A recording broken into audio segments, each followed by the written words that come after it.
In this lab, we're going to look at how we can differentiate staph. And when we look at staph, we know it's gram-positive cocci in clusters. But this genus has at least 40 species. And, if you just remember Staph epi and Staph aureus, I'm pretty good with that. But there are a lot more. Most of them are fairly harmless, and they, again, reside mutualistically on our skin and our mucous membranes and our protective normal flora, okay? But we do have some that we run into problems with, and the main one is Staph aureus, and aureus literally translates to gold in Latin, and if you've ever taken chemistry, you know the symbol, the chemical symbol for gold on the periodic table is AU, and that's where it comes from, okay?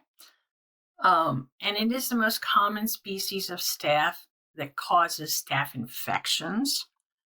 It is a fairly successful pathogen. It has a combination of, it can invade the nasal cavities, and it has this immunoevasive strategies. It's got toxins. It's got all kinds of things that allow it to do it. Now, what's interesting is about 20% of the population are carriers. It's part of their normal flora. I mean, there's been plenty of times where we've had outbreaks of Staph aureus on hospital floors, and it'll be one nurse if they get an outbreak on a floor, again, your epidemiology team at the hospital, and they'll go and they'll culture everybody's nails, and they'll figure out who the carrier is, and get treated and that sort of thing. But a lot of us do carry it. You said normal skin flora and the nares of our nose. It's one of the 5 most common causes of nosocomial infections, and it is often the cause of post-surgical wounds infections. So we're emerging this emerging antibiotic resistant forms is a worldwide problem because of there's a lot of it everywhere. Okay, bottom line. So when we test for Staph aureus, we can tell it's a staph. It's going to come out, and there are ways to test for it. And one of the tests is a catalase test, meaning it can produce. My spelling today was horrible when I did this. Produce the enzyme catalase. And catalase converts hydrogen peroxide to water and oxygen, which makes it useful to distinguish staph from strep. So you can take an agar plate, take a colony, add a drop of catalase on it. Sorry, catalase, not coagulase. Catalase. And if it bubbles, it's staph. Okay. The disease-associated strains do produce potent toxins. They express these surface proteins that bind and inactivate these antibiotics. So they're tough to work with. So again, depending upon the strain, Staph aureus is capable of several different exotoxins, and many of them are associated with specific diseases like toxic shock syndrome. It can also, as we mentioned, produce an enterotoxin, which can cause gastroenteritis. That gets mentioned in our diseases of the digestive system, FYI. And it is known for scalded skin syndrome, which is an exfoliative toxin, which, again, the skin just peels off and it looks like you've scalded the skin. It's awful looking. Coagulase reacts.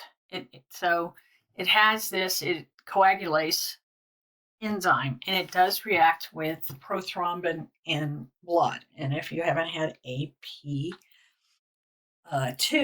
where you learned about coagulation, in order to form a clot, you have to have a clotting factor called prothrombin that converts to thrombin, and thrombin is your clot. Okay, so this basically prothrombin converts to thrombin, which causes fibrinogen to convert to fibrin. Don't go there.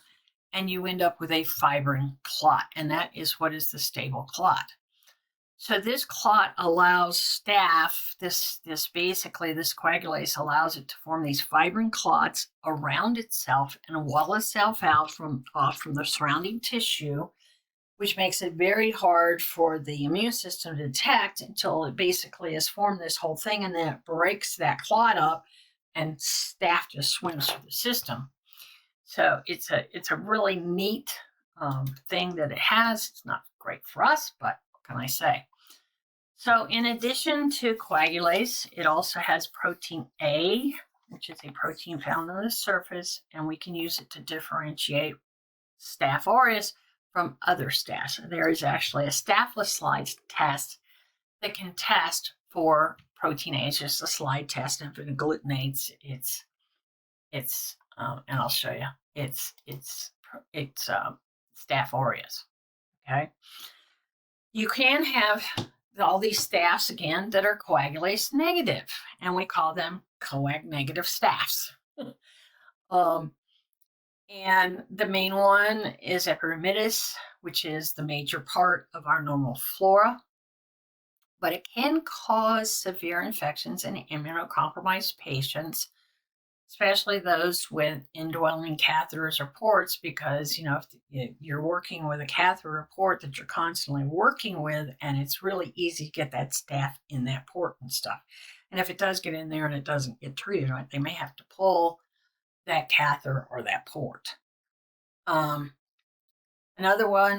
coag negative is Staph saprophyticus, which is part of the vaginal normal flora, and it is predominantly implicated in genital urinary tract infections in sexually active women. So it can get out of control and cause infections. So these staphs they can be part of your normal flora, but then when they're not, they can be problems. So first of all, the Staphyloccoci test, it's a rapid slide test. It's used in clinical laboratories to identify the Staph aureus. It specifically detects the bound coagulase and the protein A found on the surface of the bacteria, and it utilizes these latex particles, blah, blah, blah. And when it detects, this will agglutinate in like 20 seconds. So there's the little kit.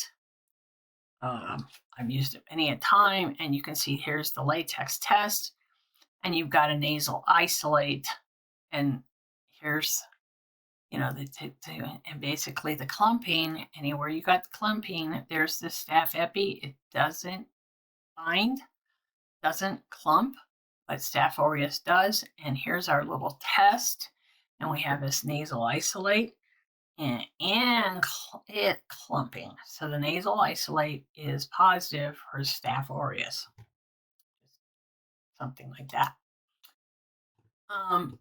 You can do, instead of a slide test, you can do the actual coagulase test, which, again, any time in the lab, this is a real neat one for the students to see. And that's why I've given you a video. The patient sample is mixed with, it comes in as lyophilized rabbit plasma, and it gets incubated overnight. And it can also be done by adding hydrogen peroxide to a specimen and see if it bubbles. But you can get this coagulase test, and you can see there's the slide coagulase with it clotting. But if you look at the tube test, this has no clot. This has clotted. So that shows you the thing for that. So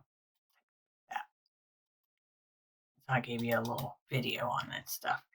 And that, my dears, is the couple tests that we can use for trying to recognize staph and which one it is very quickly, very easily. Okay, it's just a few minutes. We can take that specimen and in a few minutes have an answer rather than waiting for the lovely little specimen to grow.